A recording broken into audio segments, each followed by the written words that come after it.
Saint Vincent international এয়ারপোর্টে নেমেই একজন বাঙালি দর্শকের সাথে দেখা। উনি বের হচ্ছেন, গায়ে লাল সবুজের পতাকা এবং বাংলাদেশ দলের জার্সি। ভাইয়ের সাথে একটু কথা বলবো। ভাই, সেন্ট ভিনসেন্টে বাংলাদেশের দুটো ম্যাচ আছে, আর দুটো ম্যাচের আপনি খেলা দেখতে এসছেন। এই ত্রিনিদাদ অ্যান্ড টোবাগো এবং এই ক্যারিবিয়ান আইল্যান্ডে বাংলাদেশি খুব একটা তো নেই, আপনি কি মনে করে আসলে এদিকটাই? অ্যাকচুয়ালি ত্রিনিদাদে অনেক বাংলাদেশি আছে, এখন বর্তমানে নাই, তারা সবাই আমেরিকা চলে গেছে। এখান থেকে আমেরিকা যাওয়া খুব সহজ, সো ম্যাক্সিমাম আমেরিকা চলে গেছে। এখন হয়তোবা আপনার 50 থেকে 60 জনের মতো আছে। খেলার সময় যা খুশি খেতে অর্ডার প্লিজ। আর আমার তো আগে থেকেই প্ল্যান এইখানে আসবো খেলা দেখার জন্য। আর আমরা ত্রিনিদাদে বাংলাদেশ একটা টিমও আছে ক্রিকেট নামে, আমরা প্রায় ইন্ডিয়ার সাথে খেলি, পাকিস্তানের সাথে খেলি। তো ওইখানে মোটামুটি ভালো বাংলাদেশি আছে, তবে আমার জানা মতে সেন্ট ভিনসে কোনো বাংলাদেশি নাই।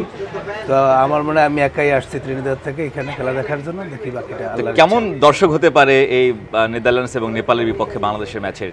আমি আরেকটা ইন্টারভিউতে বলছি যে এইটা হয়তো বা আপনার যদি আমেরিকা থেকে যদি আসে কেউ, তাইলে হয়তো দর্শক হবে, বা ক্যারিবিয়ান থেকে আমার জানা মতে আমি ছাড়া মনে হয় না আর কেউ আসবে। তারপরে মানে কি মনে হয় যে আসলে আপনি একা এসছেন ত্রিনিদাদ থেকে, আপনার সাথে সঙ্গী সাথী মানে আর কাউকে খুঁজে পাননি?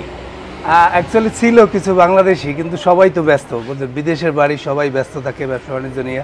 আর আমি ব্যবসা করি, তো আমার দোকান টোকান আছে বা কর্মচারী আছে, আমি আসতে পারি, সমস্যা নেই।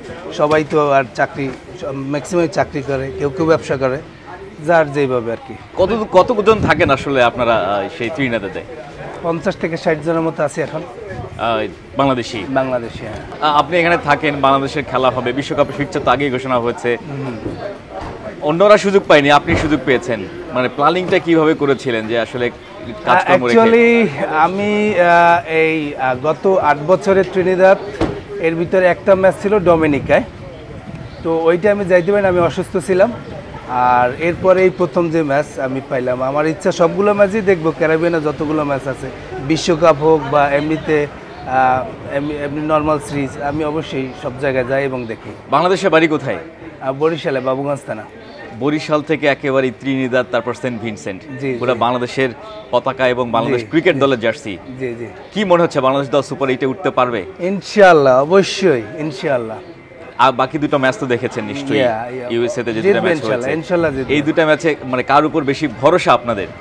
অবশ্যই 3-4টা প্লেয়ার খুব এখন মোমেন্টাম গুড, যেমন ধরেন তৌহিদ হৃদয়, মাহমুদুল্লাহ রিয়াদ, তারপরে আপনার বোলার হিসাবে আছেন তাসকিন, তানজিম হাসান, আর রিশাদ হোসেন, মুস্তাফিজুর রহমান। আপনার মনে কি হয় যে ওয়েস্ট ইন্ডিজে সাকিব ফর্মে ফিরবে?